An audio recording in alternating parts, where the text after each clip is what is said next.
날마다 행복한 묵상 2024년 세 번째 주, 오늘은 갈라디아서 2장 1절부터 5절까지의 말씀입니다.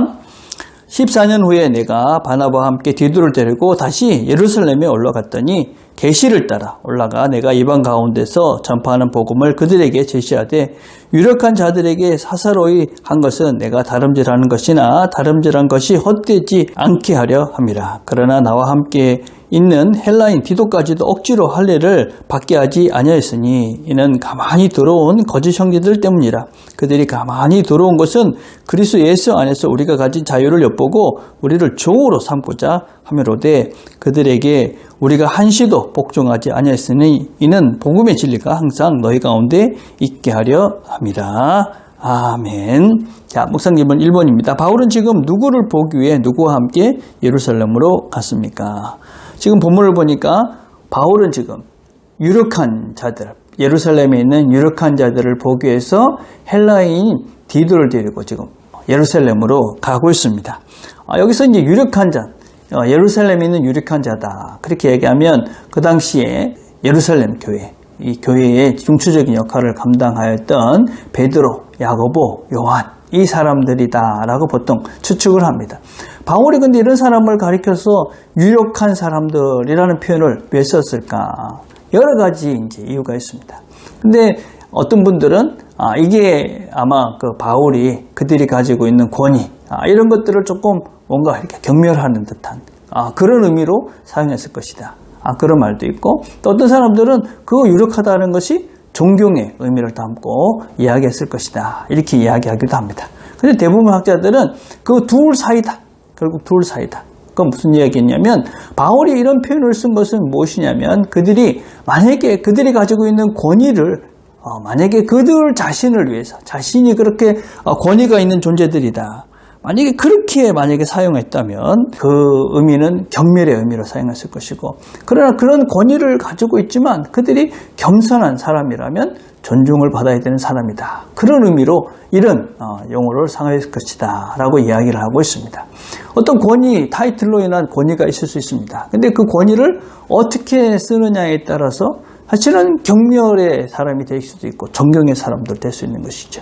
하나님께서 우리에게 주신 어떤 직분에 맞는 그런 권위와 어떤 책임들과 또 의무들이 있을 수 있습니다. 근데 그런 것들을 내가 겸손히 섬기고 또 낮아지는 자세로 섬긴다면 그것은 존경받는 그런 권위가 되는 것이죠. 그런데 그것을 내가 힘이 있다, 이런 타이틀을 가지고 내가 다른 사람에게 과시하고 그것을 힘의 어떤 세상적 힘이라고 생각하면 그것은 경멸의 대상이 된다.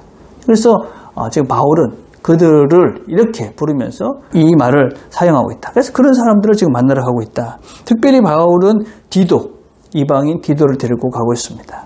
왜 이방인 디도를 데리고 가고 있는가? 이것에 대해서 같이 한번 그 다음에 생각을 해보겠습니다. 자, 2번입니다. 바울이 예루살렘을 방문한 목적은 무엇입니까? 바울이 예루살렘을 방문한 이유는 무엇이냐면 그 교회들에게 거짓 형제들, 거짓말하는 자들이 들어왔다는 것입니다. 그 거짓말의 핵심이 무엇이냐면 율법입니다.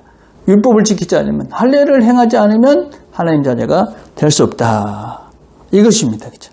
그래서 바울은 그것이 옳지 않다라고 생각했기 때문에 바울이 그냥 혼자서 알아서 그건 아니야, 그렇지 않고 예루살렘 교회를 방문해서 예루살렘 교회에 있는 지도자들과 상의를 해서 하나를 만들어가는 그런 과정을 지금 받고 있는 것입니다. 바울이 사실은 오랫동안 독단적으로 사역을 했다는 것을 알 수가 있습니다. 그러나 바울이 실제적인 아주 중요한 문제가 생기니까 예루살렘 교회에 있는 이런 교회 지도자들과 함께 의논을 해서 결정을 해가는 것들을 우리가 볼 수가 있는 것이죠. 그래서 우리가 어떤 진리의 문제가 도달했을 때 함께 하면서 마음을 모으고 함께 힘을 모아가야 되는 것이죠. 우리의 적은 우리 편이 아닌데 우리는 잘못하면 우리 편을 적으라고 착각하고 서로 힘들게 하는 경향이 있죠. 바울은 그렇지 않았다. 정말 우리를 율법주의 또 잘못된 사상에 빠지게 할 때는 우리가 힘을 모아서 바른 길을 제시할 수 있어야 된다 하는 것입니다. 자, 3번입니다. 디도가 할례를 받았다면 바울이 전한 복음의 진리는 어떻게 왜곡되었을까요? 여러분, 디도는 헬라인입니다. 근데 바울의 많은 사역에 동력을 한 사람들입니다. 그러니까 아마 바울의 동력자가 디도다 이런 것들을 알고 유대에 있는 많은 사람들이 어떻게 이방인들과 함께 할 수 있느냐. 근데 이 바울과 같이 사역을 하면 그 사람들이 할례를 행해야지 어떻게 무할례자가 어떻게 하나님의 일을 같이 할 수 있느냐 이러면서 이 디도가 할례를 해야 된다 이런 얘기들을 사람들이 많이 했던 것 같습니다. 근데 그것에 대해서 바울이 단호하게 얘기합니다. 할례를 할 필요가 없다. 왜 그렇게 되느냐? 왜 그것이 중요합니까? 여러분 하나님의 자녀가 되는 증표로 할례를 행해야 된다는 것은 결국 율법을 지켜야 되는 것입니다. 그 율법을 지켜야 우리가 구원을 받는다. 그럼 복음의 뿌리가 흔들려 버리는 것이겠죠. 율법을 지켜야 구원을 받는다. 그렇지 않습니다. 그렇죠? 우리는 하나님의 끝없는 사랑, 은혜로 구원을 받는 것입니다.